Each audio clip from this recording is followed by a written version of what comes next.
Welcome to TKMS tutorial centre. இப்போ நம்ம பார்க்க போகிறது 10th சமச்சீர் மேக்ஸில் எக்ஸசைஸ் 1.5ல் 7th சம் பார்க்க போகிறோம்ப்பா. அந்த சம்முக்கு என்ன கொடுத்துருக்காங்கன்னா எஃப் வந்து ஆர் இம்ப்ளைஸ் ஆர்னு கொடுத்துருக்காங்க. அதாவது எஃப்பும் ஜியும் ரியல் நம்பர்ஸ்ன்னு கொடுத்துருக்காங்க. இப்போ எஃப் ஆஃப் எக்ஸோட வேல்யூ x⁵ கொடுத்துருக்காங்க. அதே மாதிரி ஜி ஆஃப் எக்ஸோட வேல்யூ x⁴ கொடுத்துருக்காங்க. இப்போ என்ன கேட்டிருக்காங்கன்னா இந்த போர்டில் எழுதியிருக்கேன் பாருங்கள். எஃப்பும் ஜியும் 1-to-1 ஃபங்க்ஷனாக, அதே மாதிரி எஃப் ஆஃப் ஜியும் 1-to-1 ஃபங்க்ஷனாக நமக்கு வந்து செக் பண்ண சொல்லியிருக்காங்க. எப்படி பண்ணோம்னா எப்படி பண்ணணும்னா இப்போ ஃபஸ்ட்டு எஃப் ஆஃப் எக்ஸு இப்போ எஃப்பும் ஜியும் 1-to-1 ஃபங்க்ஷனான்னு ப்ரூவ் பண்ணும்போது தான் எஃப் ஃபங்க்ஷனை எடுத்துக்கோங்க. அப்போனா எஃப் ஃபங்க்ஷன் எடுத்துக்கணும்னா எஃப் ஆஃப் எக்ஸ் x⁵ எழுதுங்க. ஸோ எழுதிட்டு எக்ஸஸ் அதாவது ஃபஸ்ட்டு எக்ஸுக்கு பதிலாக -1 போடுங்க. நல்லா ஞாபகம் வச்சுக்கோங்க. ஆர் இம்ப்ளைஸ் ஆர்னு கொடுத்துருக்காங்களே, ஆர்னாலே ரியல் நம்பர்னால் என்னென்னா பாசிட்டிவ் நம்பர் இருக்கும், நெகட்டிவ் நம்பர் இருக்கும். ஸோ -2 -1 0 +1 +2 இந்த ஃபார்மெட்டில் வரும். ஸோ ரெண்டுமே both positive and negative numbers ரெண்டுமே இருக்கும். அது ரெண்டுமே இருந்தால் தான் அது ரியல் நம்பர். ஸோ எக்ஸு பதிலாக -1 போடுங்க. ஸோ அப்படி எக்ஸு பதிலாக -1 போட்டிங்கன்னா இப்போ எஃப் ஆஃப் -1, ஸோ இங்கே எக்ஸு பதிலாக -1 போட்டிங்கன்னா ஸோ -1 x⁵ பதிலாக -1/5 வரும். இப்போ பவரில் வந்து 5 இருக்குது. 5ங்கிறது ஆட் நம்பர். நல்லா ஞாபகம் வச்சுக்கோங்க. அதாவது பவரில் வந்து இந்த 5 இந்த மாதிரி ஆட் நம்பர் இருந்தாலே ஆன்சர் மைனஸில் தான் வரும். ஸோ அப்போ தான் -1 அப்படியே இங்கே வந்துடும். அதுக்கப்புறம் எக்ஸோட வேல்யூ +1ன்னு போடுங்க. அப்போனா எஃப் ஆஃப் எக்ஸுக்கு பதிலாக எஃப் ஆஃப் 1 போடுங்க.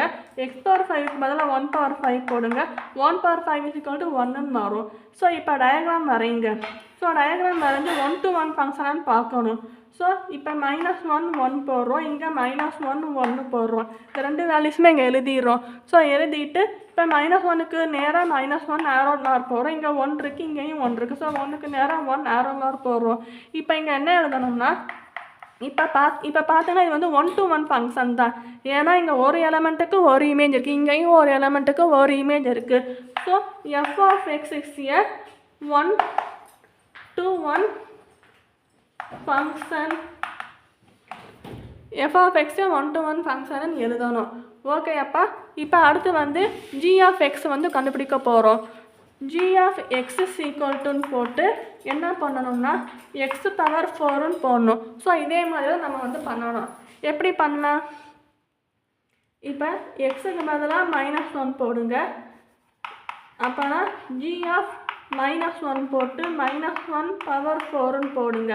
ஸோ பவரில் வந்து 4 இருக்குது. 4ங்கிறது ஈவன் நம்பர். ஸோ பவரில் ஈவன் நம்பர் வந்தாலே ஆன்சர் வந்து ப்ளஸில் தான் வரும், பாசிட்டிவில் தான் வரும், மைனஸ் வராது.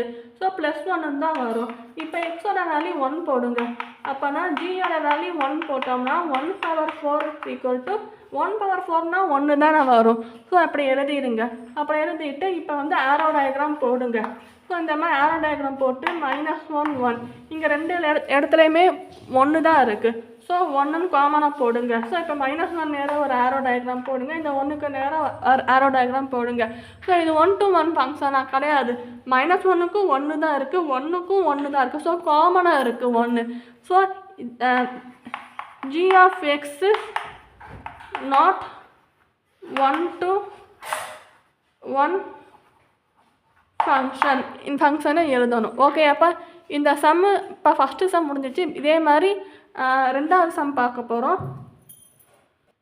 இப்போ அடுத்து என்ன பார்க்க போகிறோம்னா F of G is a 1-to-1 function பார்க்க போகிறோம். இப்போ எஃப் ஆஃப் ஜி வந்து 1-to-1 ஃபங்க்ஷனாக செக் பண்ணி இதை எப்படி செக் பண்ணலாம்னா ஃபஸ்ட்டு எஃப் ஆஃப் ஜியோட வேல்யூ வந்து கண்டுபிடிக்கணும். இப்போ எஃப் ஆஃப் ஜியோட வேல்யூ எப்படி கண்டுபிடிக்கலாம்? இப்போ எஃப் ஆஃப் ஜி ஆஃப் எக்ஸ்ன்னு போடணும். இப்போ போட்டுட்டு அதுக்கப்புறம் எஃப் போட்டு ப்ராக்கெட் ஓப்பன் பண்ணி ஜி ஆஃப் எக்ஸோட வேல்யூ வந்து இங்கே வந்து போடணும். ஜி ஆஃப் எக்ஸ் என்ன கொடுத்துருக்காங்க? x⁴ கொடுத்துருக்காங்க இல்லையா? ஸோ x⁴ வந்து இங்கே போடணும். ஸோ இதுக்கு அடுத்த ஸ்டெப் என்ன பண்ணணும்? நம்ம எப்பயும் போல் அந்த ரீப்ளேஸுங்கிற லைன் எழுதுவோம்ல. ஸோ ரீப்ளேஸ் x/x⁴ இன் இந்த எஃப் ஆஃப் ஃபங்க்ஷன் அப்படின்னு எழுதணும். ஸோ எக்ஸுக்கு பதிலாக x⁴ போடுறோம். ஸோ இந்த டேர்ம் அப்படியே எழுதிடுங்க எஃப் ஆஃப் x⁴. ஸோ ஈக்குவல்ட்டுன்னு போட்டு இப்போ x⁵ இருக்கு இல்லையா? ஸோ இந்த x⁵ பதிலாக தான் எக்ஸுக்கு பதிலாக ஸோ இந்த எக்ஸுக்கு பதிலாக x⁴ போட்டு ப்ராக்கெட் போட்டு பவர் 5ன்னு போடணும். இப்படி எழுதணும். புரியுதாப்பா? எஃப் ஆஃப் எக்ஸ் பவர் 4 போட்டு இந்த மாதிரி எழுதணும்.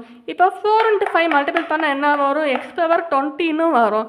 ஸோ எக்ஸ் பவர் 20 வந்ததுக்கப்புறம் இப்போ இது எதோட value? F of G X power 20ன்னு கிடச்சிட்டு நமக்கு ஒரு வேல்யூ. ஸோ இப்போ எஃப் ஆஃப் ஜி 1-to-1 ஃபங்க்ஷனாக இல்லைன்னு ப்ரூவ் பண்ணணும். எப்படி பார்க்கலாம்னா இப்போ x -1 போடுங்க. அப்போனா எஃப் ஆஃப் ஜி -1 பவர் 20 போடுங்க. நான் ஏற்கனவே சொன்னேன் 20ங்கிறது even number. So even number இருந்தால் பவர் +1 தான் வரும். இப்போ எக்ஸோட வேல்யூ 1 போடுங்க. ஸோ 1 போட்டோம்னா எஃப் ஆஃப் ஜியோட value X power 20.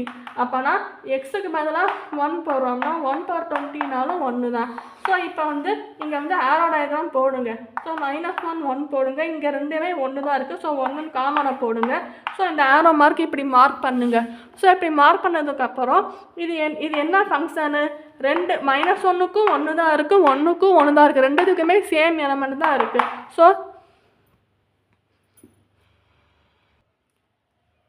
F of G is not 1-to-1 function எழுதிடணும். அவ்வளோதான்ப்பா இந்த sum. Thank you so much for வாட்சிங் கைஸ்.